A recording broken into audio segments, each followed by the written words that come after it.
দাদা দাদা, জানিস তো এই দোকানদারটা না খুব বদমাস। কাল আমার কাছ থেকে না 50 টাকা ঠকি নিয়েছে। বলিস কি, তোর কাছ থেকে 50 টাকা ঠকে নিয়েছে? তাহলে তো কিছু একটা করতেই হবে। মালিক আইডিয়া।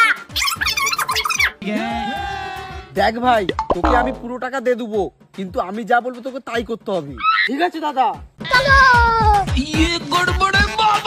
ভাই আর থামসা দাও। আরে দাদা, ও তো খাবার চুরি করে চলে যাচ্ছে, ধরো ধরো।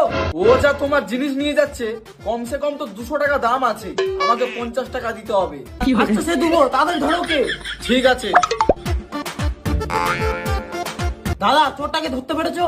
না ভাই, শুধু খাবারগুলো পেলাম, ও ছাটা মেরে পালিয়েছে। তুমি 50 টাকা দাও। এই নাও দাদা।